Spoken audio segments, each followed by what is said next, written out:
Hello and welcome. I'm Asuma Katauka and you are watching NewsX World. Let's take a look at some of the top stories. U.S. Secretary of State Marco Rubio will hold his first face-to-face meeting with Chinese Foreign Minister Wang Yi during ASEAN talks in Malaysia, according to media reports. The talks come as Washington threatens 20 to 50% tariffs on over 20 countries by August 1st. U.S. President Donald Trump has said that the United States will supply weapons to Ukraine through NATO and plans a major statement on Russia on upcoming Monday. This comes as Trump voiced frustration with Russian President Vladimir Putin and as Rome Conference pledged $12 billion for Ukraine's reconstruction.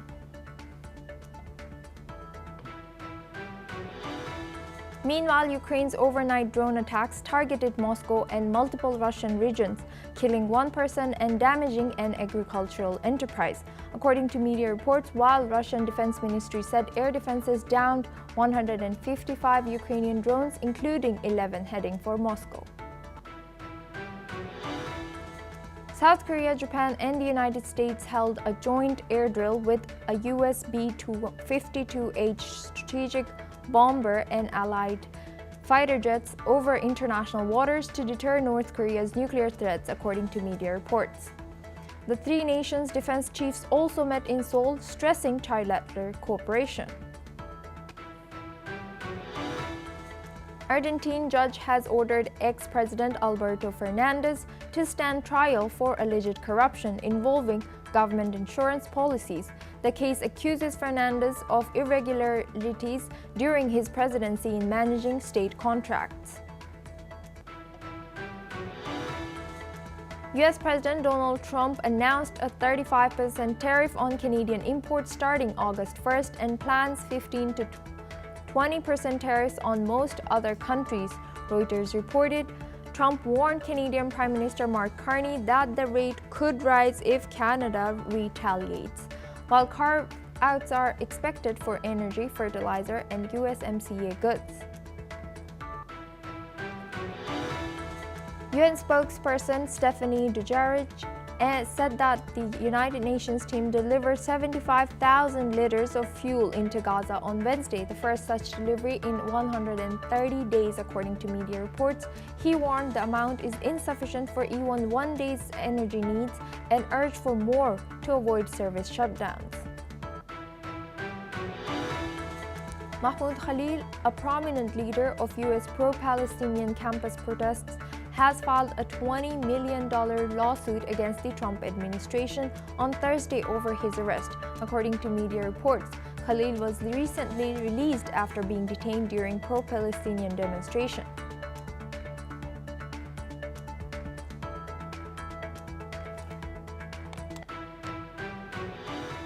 Russia says it has intercepted 155 Ukrainian drones overnight in one of the largest reported barrages since the war began. According to the Russian Defense Ministry, air defense systems were active from 11 p.m. Thursday to 7 a.m. Friday local time. Most of the drones were destroyed over the Kursk region, which borders Ukraine. All of them were fixed-wing unmanned aerial vehicles. The update was shared on the ministry's official Telegram channel this morning. There is no response yet from Kyiv. The incident marks another sharp escalation on the ongoing drone warfare between Russia and Ukraine.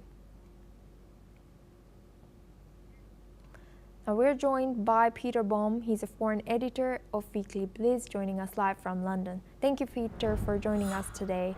Good to see you. What does this large-scale drone barrage suggest about Ukraine's evolving military tactics and its capacity to strike deep into Russian territory? Isn't this very, very interesting? Let's cast our minds back when Trump came in. We thought, with his leverage over Vladimir Putin, that the Ukraine-Russian conflict would come to an end. Now we're seeing a ratcheting up by both sides. This latest Ukrainian response seems to me to be part of the inability of Trump not to persuade Vladimir Putin to come to the table. Quite reverse. We've seen weeks now of Russian advancement and bombing of Ukraine, and this is the Ukrainian response, obviously encouraged by President Trump's frustration with Putin and the statements behind the scenes that he's making about rearming Ukraine and almost coming a full circle from where he was with that meeting with Zelensky at the White House, where he embarrassed Zelensky and the Ukrainian people, and now this seems to be quite reverse. And this Ukrainian response deep into Russian territory has obviously been encouraged by NATO and by the soundings from the Trump administration, who clearly are going to rearm them. Yes, indeed. Trump did emphasize during his first few months that he will stop this war, but now it's ongoing. And how do you think, how effective are Russia's air defense systems proving to be in countering these drone threats into their capital city? Well, according to the Russian media, and again, we have to put inverted commas by this, they seem to be very effective. But the Ukrainians, once they've assessed what damage they have done, I'm sure will advertise and expose the weaknesses of the Russian air defence systems by proving to the world the kind of damage they've inflicted on Russia today, as they have been able to do previously. So for the military analysts, they've been quite surprised about Russia's inability to defend against the drones, albeit they've had some partial success, but nevertheless, no air defence system, as we know, is infallible. The Israelis have the best, and we've seen how Hamas and Iranian and Yemeni missiles have broken their defence systems. So I'm pretty sure Russia's are the same, and that Ukrainians would have had some measure of success. And Peter, could this escalation in drone warfare further complicate diplomatic efforts or trigger broader retaliation from Moscow now? Yes, indeed, this is a danger. It's clear that Putin, despite the relationship that we all thought he had with Donald Trump, is seemingly ignoring Trump's pleas and requests to rein back, and indeed has gone quite reverse. He's actually been bombing and Kiev and Ukraine in the last couple of months, more so than at any time. Trump is clearly frustrated with this. The Ukrainians, understanding that Trump is now has their backs, have responded, and escalation seems to be what's happening, and not de-escalation, as we all thought would happen when Donald Trump came into power. It's quite remarkable, and I think politicians, diplomats, leaders across the world are quite staggered about Russia's continuation of this conflict. Thank you, Peter, for sharing that insight. You will stay with us as we stay on this region. British Prime Minister Keir Starmer and French President Emmanuel Macron have agreed to launch a one-in, one-out migrant return scheme aiming to stem the flow of small boat crossings across the Channel. Under the deal, undocumented migrants arriving in the UK will be returned to France in exchange for Britain accepting an equal number of legitimate asylum seekers with UK ties. Starmer called it a groundbreaking move, but with legal review pending in Brussels. The pilot may take time to scale. Now let's take a look at what UK's Prime Minister had to say. So I'm pleased to announce our agreement today on a groundbreaking returns pilot. For the very first time, migrants arriving via small boat will be detained and returned to France in short order. In exchange for every return, a different individual will be allowed to come here via a safe route, controlled and legal. While Macron voiced skepticism over Brexit effectiveness in tackling illegal migration, Starmer promised an unprecedented nationwide crackdown on illegal working to undercut pull factors. Both leaders also reaffirmed support for Ukraine, announcing that Paris will host a new coalition of the willing headquarters to help rebuild Ukraine's military post-ceasefire, with London set to take over next year. In a call with U.S. envoy Keith Kellogg, Starmer said the time had come to pressure Russia into peace talks. The UK and France also pledged joint purchases of Storm Shadow missiles and deeper nuclear cooperation, including coordination of their national deterrence. The agreements follow Macron's high-profile state visit, filled with symbolism and strategic intent to revive post-Brexit ties. Let's have a look at what the French president has said. Comprendre que depuis le Brexit, et je le dis aussi avec honnêteté parce que je sais que ce n'est pas votre cas, Monsieur le Premier ministre, mais beaucoup de gens dans votre pays ont expliqué que le Brexit permettrait de lutter plus efficacement contre l'immigration clandestine. Simplement, c'est depuis le Brexit que le Royaume-Uni n'a plus aucun accord migratoire avec l'Union européenne. En effet, il n'existe donc, pour les candidats à la traversée, ni voie d'admission légale alternative, ni dispositif de réadmission à l'issue d'une traversée. Et la situation actuelle crée en réalité une incitation à réaliser la traversée. C'est donc l'exact inverse de ce qu'avaient proposé, plutôt promis, les Brexiteurs. Now we go back to our discussion with our guest, Peter Baum. Peter, thank you for staying with us. So now we are looking at UK and France both already kind of planning ahead of the ceasefire in Ukraine. Do you think they know something that is not like public yet about the ceasefire, that they are out here planning already about the post-ceasefire in Ukraine? Well, this is possible, and from my part, this would be clear speculation. Naturally, I've been very close to this story and I've been following it.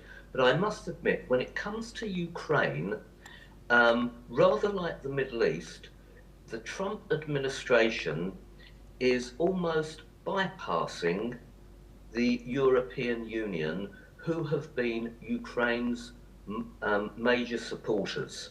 Up until this stage of the conflict, where Trump was, let's be realistic, quite pro-Putin and anti-Zelensky, and the European Union quite the reverse, there was clearly a conflict between how the Trump administration saw things and how the European Union saw things. Now, because of this very latest developments, it seems that the Trump administration are now more on side with the European Union, and France is the major leader in this pro-Zelensky collective. So it's entirely possible that talks will continue from now to establish a protocol for how to handle both, let's say, Putin's aggression and the Ukrainian response, with an eye clearly to bringing this conflict to a conclusion, but that seems further away now than it was a couple of months ago, and how the diplomatic process is going to play through. The United Nations seems to me to be entirely split on this as well. There's obviously a very pro-Russian lobby supported by China in this conflict. I think we were on this program not so long ago when the Chinese foreign minister said, we cannot afford to let Russia lose this war. And clearly there's a pro-EU bloc in the Western world that is taking a very dissimilar view. So in terms of how these negotiations between Ukraine's allies are going, and indeed amongst Russia's allies are going, is very unclear at the moment, and I fear furthermore destabilisation military and politically in the weeks ahead. And Peter, now looking at the British Prime Minister welcoming of EU and kind of easing on EU with maybe hinting on UK's EU return. Do you think, how is the British people or citizens over there reacting to this? Maybe are they happy about it? Are they open to joining EU again? Are they happy about the France and UK's relationships going strong? This is very, very interesting, and as you can imagine, I'm completely on top of this situation. We've recently had a state visit by President Macron, and all the pomp and ceremony, again, as you can imagine, has been done typically well by the British.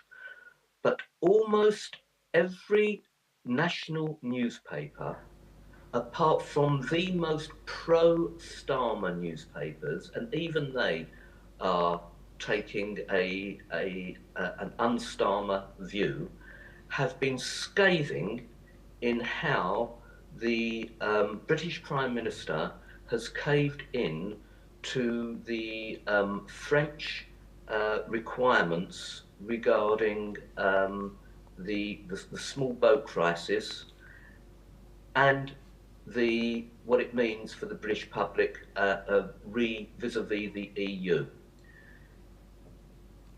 And I would say that the British public, when it comes to the EU, if there were another referendum now, would probably vote to rejoin, although the margin as to when we came out of the EU would be very small. On balance, I think if there were a referendum, it would be a vote for yes. But what the British public is almost certainly united on is its animosity towards President Macron of France and how he is mocking this current Labour government. Bear in mind, we give the French government £1 billion to help them stop the flow of migrants crossing the English Channel. yes, Peter, I would like to push you on that. Is this one in, one out migrant return scheme, do you think it's feasible between the UK and France? Is this sustainable according to you? It's an absolute absurdity. Just imagine this, one illegal migrant fleeing a war zone coming into the country to be returned to France in return for one person who has gone through all the documentation to get in legally. The numbers concerned are minimal compared to the numbers of illegal immigrants coming in. Only yesterday, because the weather has been so good in Europe and will be for the weeks ahead, it seems, and because the seas were so calm, we had no less than 700 plus illegal migrants coming in across the French Channel.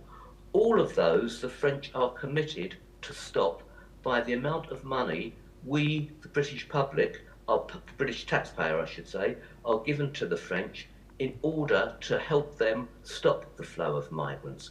And yet day after day we see numbers continue to rise, and this happens every time when the weather is good and the seas are calm. I'm afraid Keir Starmer has been made to look very foolish by President Macron of France, and the British public are aware of this. This may be, in fact, one reason why, if there were, going back to your previous question, why there would be, if we wanted to rejoin the EU, which I don't think we will, in fact, but we will, our ties will be closer to them. I think Macron would be one reason why the vote to stay out would remain so high. The French are actually mocking, the French government, I should say, are actually mocking the British government at the moment.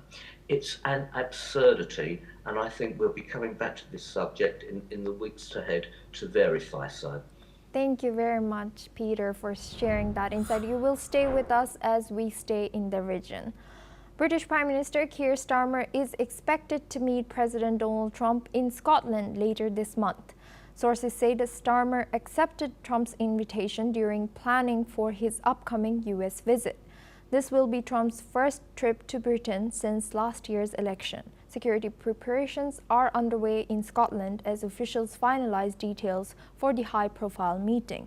The visit is seen as a potential reset in UK-US relations amid global security and trade challenges. Now we go back to our guest discussion with Peter Baum. He's a foreign editor at Weekly Blitz. Thank you, Peter, for staying with us.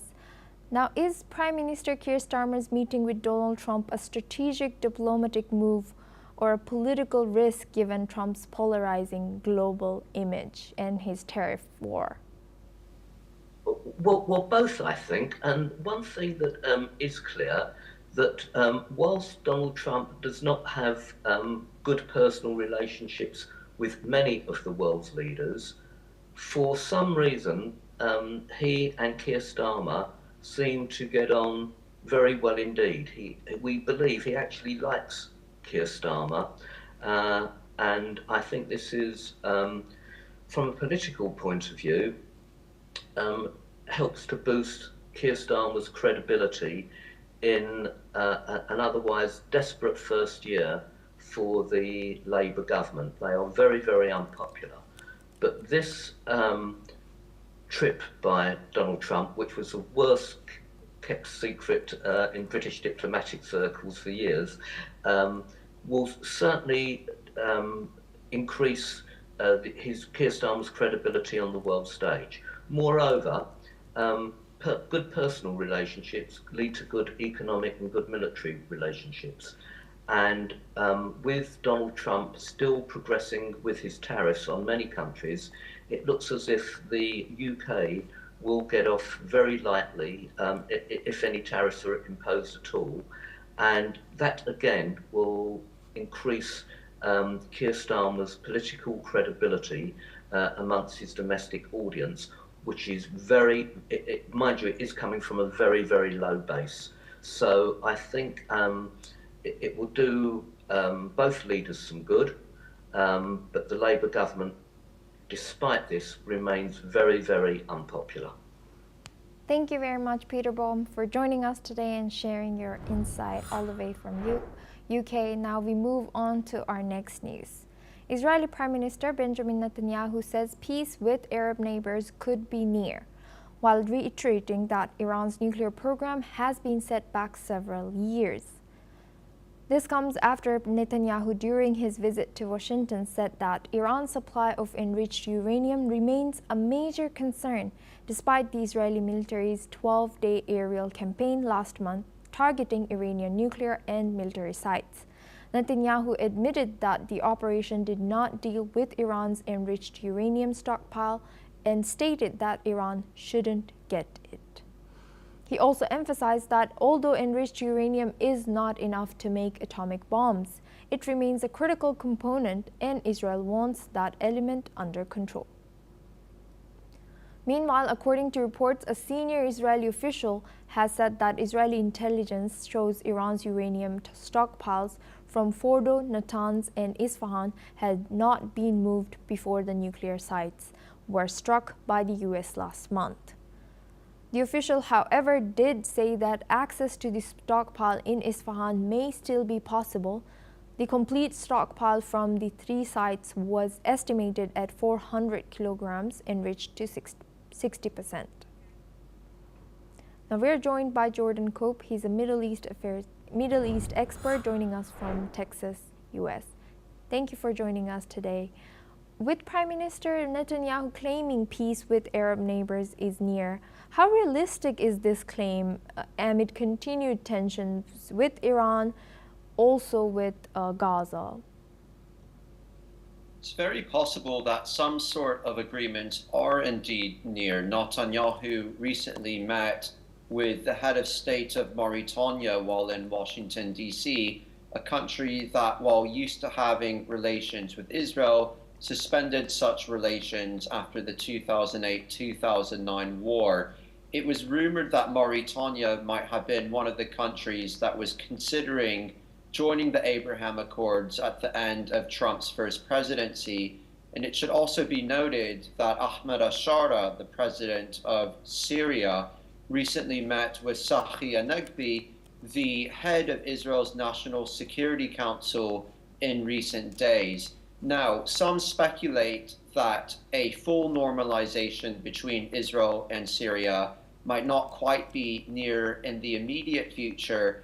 However, a security agreement might be reached. And it's also important to note that some of the conditions for such an agreement have already been realized. Syria ultimately wanted for the United States to recognize the current administration, to remove sanctions, and then on top of that, an optional condition, an optional term of the United States and Trump's executive order to remove sanctions from Syria was the consideration that the U.S. would remove Hayat Tahrir al-Sham from the list of U.S. designated terrorist organizations, that the Hayat Tahrir al-Sham ultimately being the terrorist group from which Ahmed Ashara was part of the leadership, a Salafi jihadist terrorist group.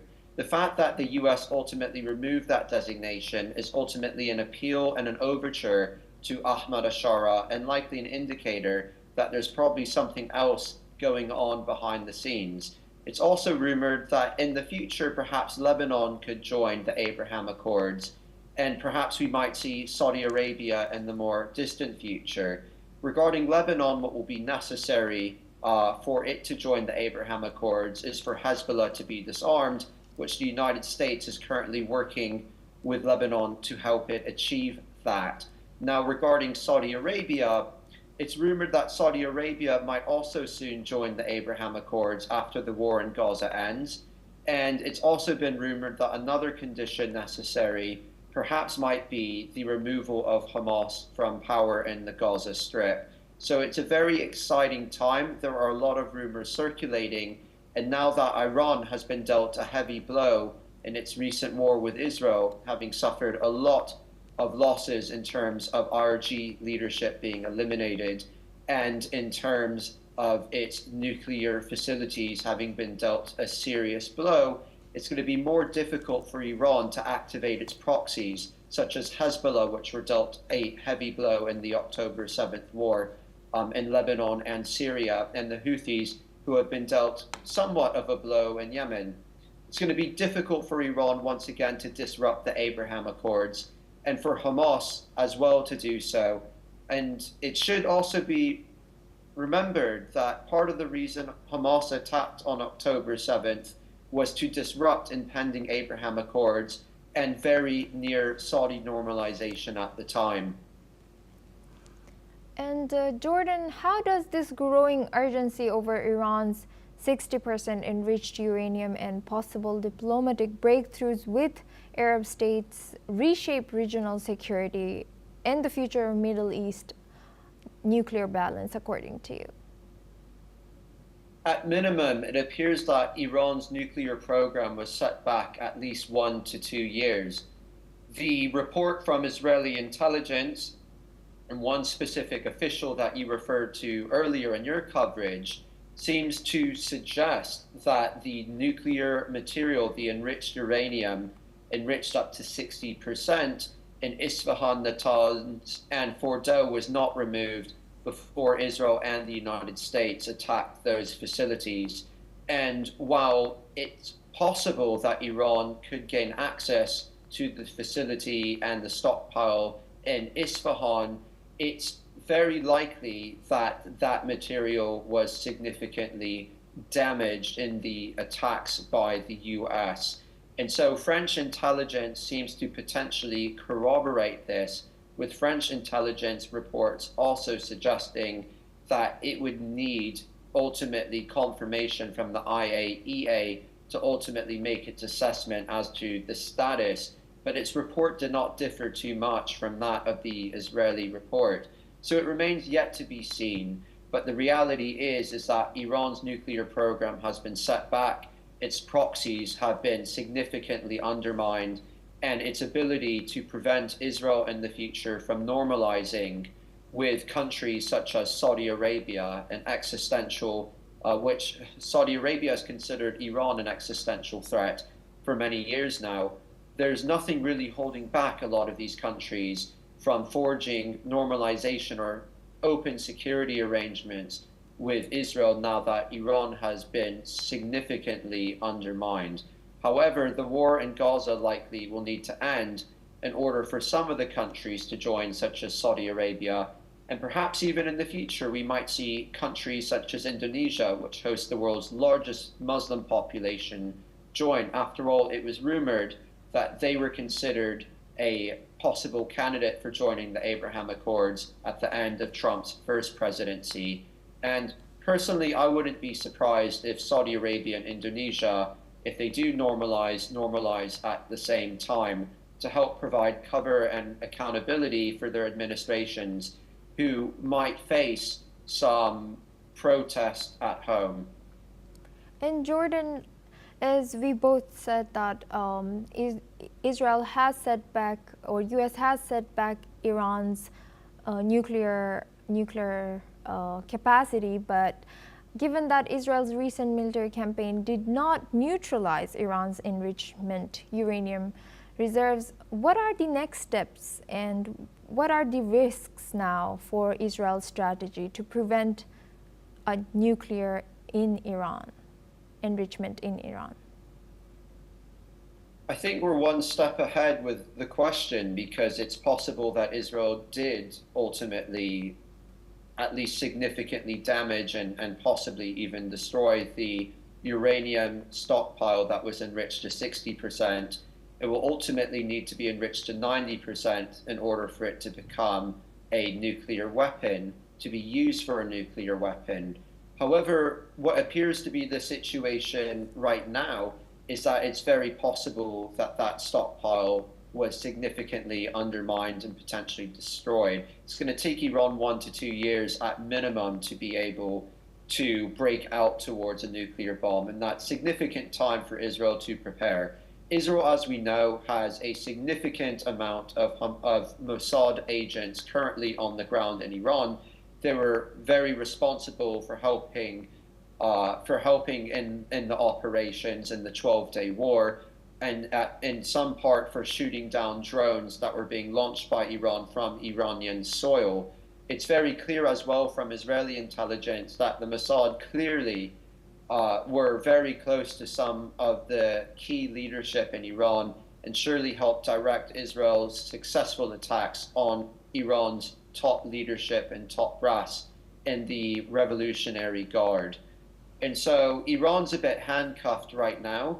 Israel certainly has some tricks up its sleeves in terms of how to deal with Iran in the future. And as we've learned from the Mossad and its operations with the pagers in Lebanon against Hezbollah, and currently in Iran in the 12-day war, many can have, hopefully, confidence in Israel's ability to repel future attacks and a future agenda emerging from one of the world's largest state sponsors of terrorism.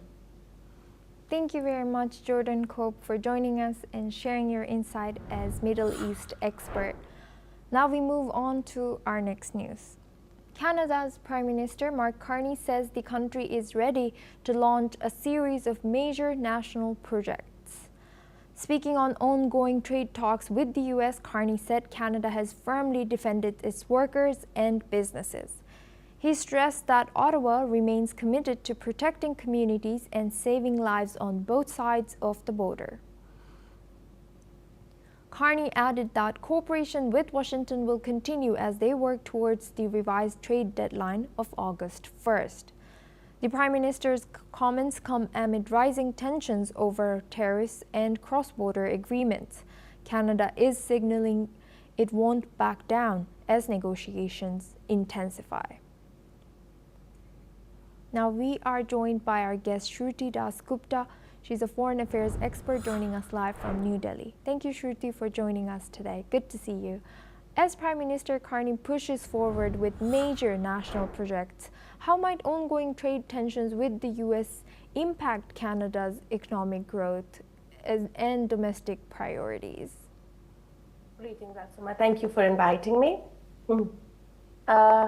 Canada was trying to play the good boy, and PM Carney was trying to be as reasonable as possible with Trump by not towing the very hard stance of Trudeau that was seen while he was in power. So there was hope that Trump would deal with Carney more kindly. But now this 10% hike from 25 to 35 is obviously going to hurt the businesses in Canada. Canada is the second largest exporter to US, and a large part of its business happens directly with US.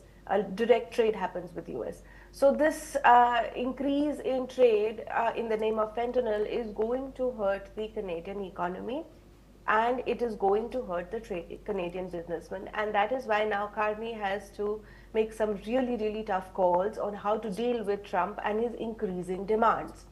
As a PM of a nation which wants to do business with USA and shares borders, large parts of its borders with USA, it is very difficult for Carney to come out with an independent stance like some other nations like China or probably India and say, we do not bow to you. They do need to keep Trump happy and satisfied. But now it's become a balancing act, and he is caught between the rock and a hard place, and he's unable to decide what he should do. Of course, he's going to support his local businesses, without which he and his government will fall. And if he is unable to satisfy them and the Trump administration, the entire economy of Canada is going to spiral into an uncontrollable descent. So for him, it's a very difficult situation. Trump, on the other hand, is trumpeting away with new tariffs every day on new and unknown reasons for all we know. Somebody can sneeze in Canada and Trump would declare COVID and excessive tariffs, from my point of view now. So he's becoming more and more unstable with his tariffs and more demanding with his aggression in terms of trade. So it's a very difficult situation for Canada, and I hope they find a good solution for themselves. Yes, and Shruti, you will stay with us as we stay on the region. Mexican President Claudia Sheinbaum has slammed Washington's latest decisions to suspend livestock imports as exaggerated. Just 2 days after trade had resumed following a previous halt, let's listen into what she had to say. Hubo un caso en Veracruz que se encontró y de inmediato se está atendiendo, como bien lo dice el director de Senacica, llegan veterinarios, hay un equipo, hay un protocolo de atención, se liberan las moscas que son estériles para que no se propague esta plaga. Entonces, se están haciendo todos los protocolos. Ayer, pues, al saber que había un caso en Veracruz, desde nuestro punto de vista, pues toma una decisión totalmente exagerada el volver a cerrar la frontera. De todas maneras, ¿nosotros qué hacemos? Pues de inmediato vuelven a trabajar los equipos técnicos para mostrar pues que está bajo control y que están. De todas maneras, el secretario está en contacto permanente con la secretaria de Agricultura y esperamos pues que muy pronto vuelva a abrirse la frontera. The U.S. move came after officials confirmed a new case of screwworm, a dangerous flesh-eating pest in Mexico's eastern state of Veracruz. President Donald Trump's administration said the decision was necessary to protect U.S. agriculture, with Agriculture Secretary Brooke Rollins insisting more progress was needed in containment.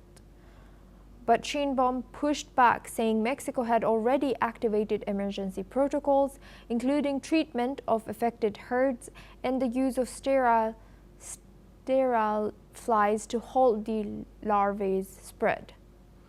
The livestock ban is just the latest flashpoint in rising tensions between the two neighbors, already strained over U.S. tariffs and Trump's crackdown on immigration. Mexico exported over 1 million cattle to the U.S. in 2024. This is the second such halt in recent years due to screwworm outbreaks. Now we go back to our guest discussion with Shruti Dasgupta. Thank you, Shruti, for staying with us. Is President Sheinbaum right to call Washington's renewed suspension of livestock imports exaggerated, or are U.S. concerns over health and safety justified, according to you? Well, the safety concerns are justified because this is a flesh-eating viral fly larvae, and they tend to infect not just other cattle, as in horse and cows, but they can infect pets as well as humans. So the concern is very valid, and the US has struggled while trying to control this kind of viral spread in the past. They shut down, as you said, this entire trade with Mexico in November, and it was opened again now in May when the sterile flies were released, so that there are no more of such flesh-eating larvae, because the female fly only mates once in its life, and if a sterile fly, which is made sterile in labs, is then released and allowed to mate with those flies, then the reproduction of these NWS, New World screwworms, is reduced. So the USDA has been working with Mexico to control this, but a single case that has been reported caused the blocks to come back on, and these blocks have affected Mexican trade with America very largely. Mexico's large section of its economy is dependent on agricultural trade with USA, and it has been suffering with the tariffs as well as the bans. And so they are trying to show that we're doing everything we can. This is a desperate plea by the president of Mexico when she says that I am doing the best that I can. There's only one reported case, and we are trying to sterilize all the cows and herds that seem to be under the effect of the infected zone. So she's trying her best to convince them not to stop trade again, but to merely postpone it. There were, I think, 5 more ports that were supposed to open this month, and this current pause has affected those, and it affects the farmers, it affects the people, the livelihood of a large number of Mexicans, and this is, of course, on both sides it is justified, the Mexicans' frustrations as well as the US caution. So it's something that the US should consider as a bigger country, more richer country. They should be the bigger person and say, okay, we'll pause it, we'll postpone it and wait and watch, rather than just completely dismantle the structures and have Mexico start all over again.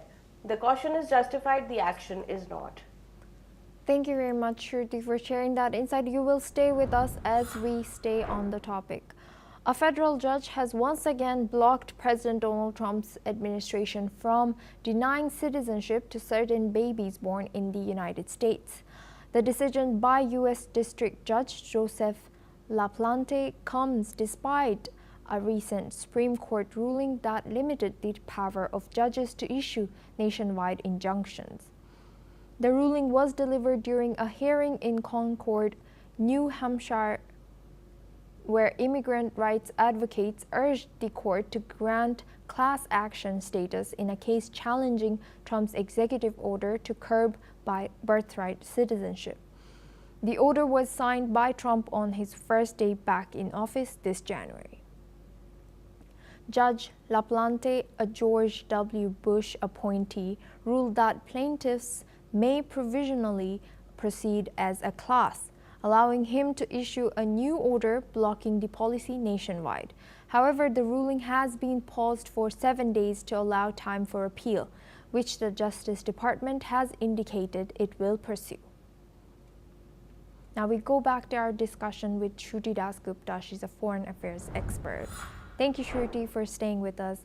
How might this case shape the broader national debate on immigration and the 14th Amendment as Trump pushes to redefine citizenship laws during his second term now? So the US Constitution kind of has a one-point ruler kind of a view. The power flows from the president and he alone has power. But there are a few safeguards placed, and unfortunately Trump 2.0 is jumping over all those safeguards. There has been no debate on it. There has been no legislation passed in the assemblies. Lawmakers and representatives of people have been completely sidelined in this particular case, where they have not been allowed to represent the people who have elected them. I do assume that a large part of those people are MAGA, and so they will be voting exactly how the Trump administration is projecting this particular bill. But the chance to do so has been denied, and that has led, apart from the entire citizenship debate, that has given the basis for the class action suit to come forth. So my way or the highway works in business, it doesn't work in politics, and this is something that Trump is learning very, very hard. He did not learn it in this first term, and he's not learning it in his second either, but he shall learn it very soon. Because every time his decision comes forth and is questioned by the judges, no matter who they are appointed by, it turns into a giant debate nationwide where he ends up looking more like a dictator and lesser than like an elected politician. So it's not a fair assumption to say that this is going to decrease immigration. It is not. Yes, there is a large part of immigrants that used to sneak across the border to give birth to children in America and seek citizenship for their children, and from there try and pull themselves back into the American economy. That is a concern, but the percentage of that compared to the illegal immigration due to open borders of the Biden era politics is much, much lesser. So the impact of this on the over immigration problem that is now the American problem is going to be much lesser than what they actually believe. This is going to impact a lot of people who are living in America with the hopes that, they're green card holders and others who hope that their children will be naturalized and who have H-1B visas and have dedicated their entire lives working for the US and its interests. And their children will be denied citizenship, and their children's children will be denied citizenship on the basis of this particular law. US is unique in granting citizenship through birthright, but it is also one of its founding promises to the people that they wanted to govern at that time. So it is very difficult to say whether who's right, who's wrong, but the way it has been implemented is definitely something that is questionable. Yes, indeed. And lastly, with the Justice Department set to appeal, what are the chances that this legal battle could escalate to the Supreme Court, according to you?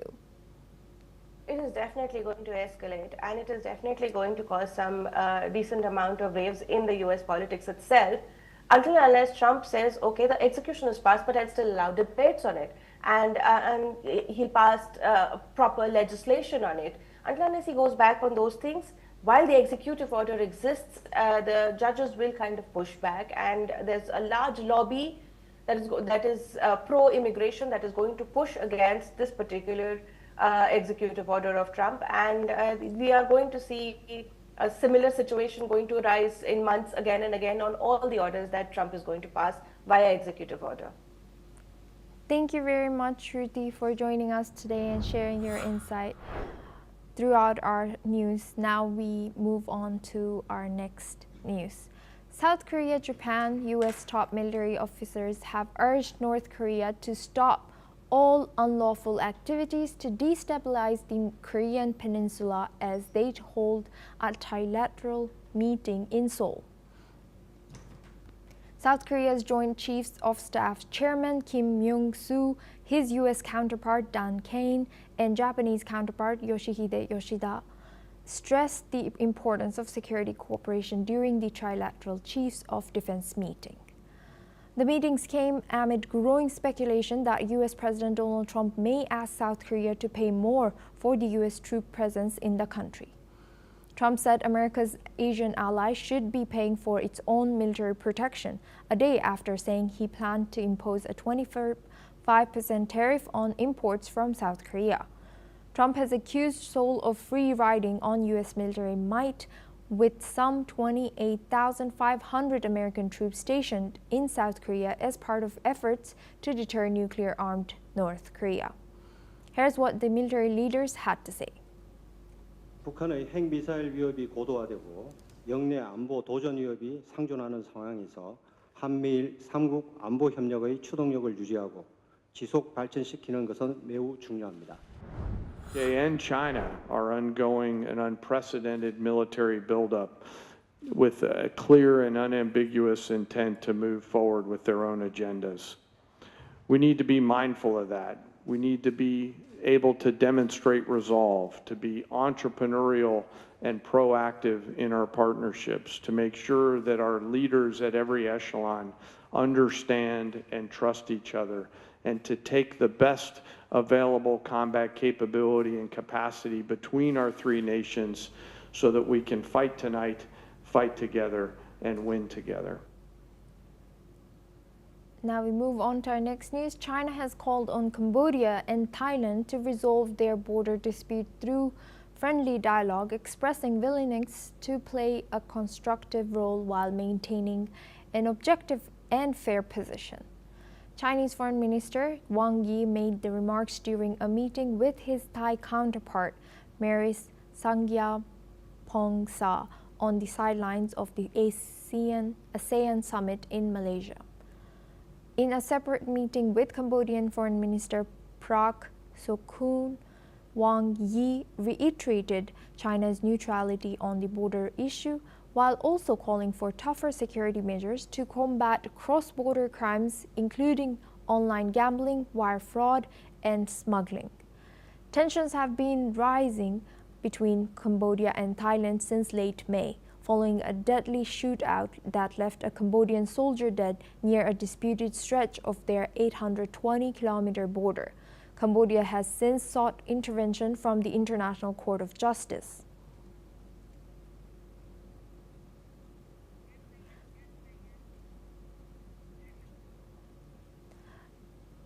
As the tensions have been rising in the region, in ASEAN summits, leaders are meeting and discussing this situation.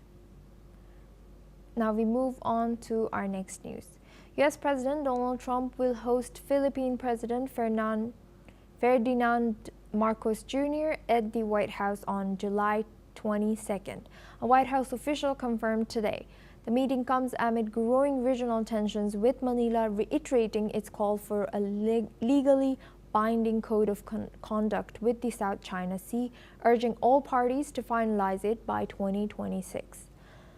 Meanwhile, on Myanmar, the Philippine Foreign Minister stressed that any future elections must be inclusive, peaceful, and broadly acceptable to the international community.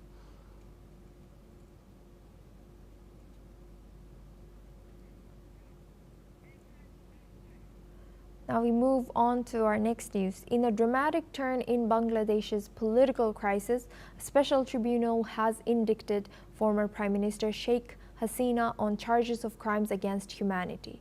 The charges stem from a mass student uprising last year in which hundreds were reportedly killed.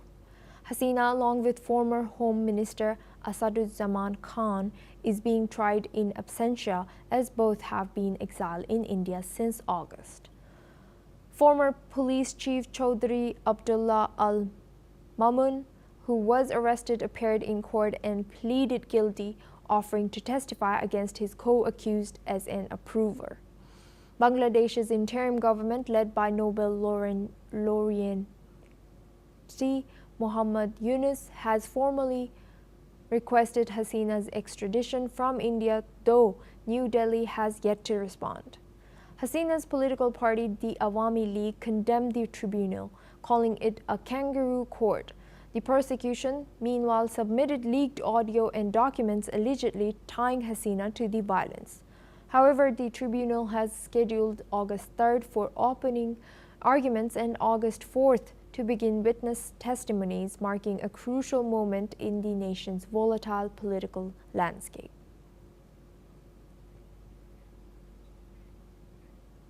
Now let's take a look at some stories from the world of sports. Frenchman Laurent Mekies officially took charge as Red Bull Racing's new team principal, following the surprise dismissal of Christian Horner. After 2 decades, Mekies, formerly with Racing Bulls, was seen at Silverstone interracing with team members during a filming day with the RB221 car Red Bull. Once dominant in Formula One with 8 drivers and 6 constructors titles under Horner, now faces significant challenges as Mekies steps into leadership at a crucial juncture for the team. Tottenham Hotspur have officially signed Ghanaian forward Mohamed Kudus from West Ham United on a long-term deal. While the club hasn't revealed financial details. According to the local media report, the transfer is worth around £55 million. Kudus, who turns 25 next month, cited manager Thomas Frank's vision and talent development track record as key reasons for joining Spurs. Kudus joined West Ham from Ajax in 2023, scoring 13 goals and providing 12 assists across 2 league seasons. Top NBA draft pick Cooper Flagg made his highly anticipated Las Vegas Summer League debut for the Dallas Mavericks, putting up 10 points, 6 rebounds, and 4 assists in a tight 87-85 win over the Lakers. Though Flagg struggled with his shooting, going just 5 of 21, he showed flashes of defensive promise with 3 steals and block. Ryan Hamberd led the Mavs with 21 points. Lakers' Bronny James finished with 8 points and missed a late Game 3. Despite the stats, all eyes were on Flagg as fans buzzed over his first on-court moments. Ireland's Curtis Camper has made cricketing history, becoming the first male cricketer in professional cricket to take 5 wickets in 5 balls. The remarkable feat happened during a T20 match for Munster Reds against Northwest Warriors in Dublin. Camper ended the 12th over with 2 wickets, then returned in the 14th to claim a hat-trick, completing a jaw-dropping 5-in-5 streak. Munster went on to win by 100 runs. New Orleans Pelicans forward Herbert Jones has agreed to a 3-year, $68 million contract extension, according to multiple reports. The 26-year-old defensive standout now holds a player option for the 2029-30 season. Jones was limited to 20 games last season due to shoulder surgery, but averaged 10.3 points, 3.9 rebounds, and 1.9 steals. A second-round pick in 2021, Jones earned NBA All-Defensive First Team honors last season with 105 steals and a career-high 62 blocks, further cementing his value to the Pelicans. Well, that's all we have time for. We will continue to bring more news updates from around the world.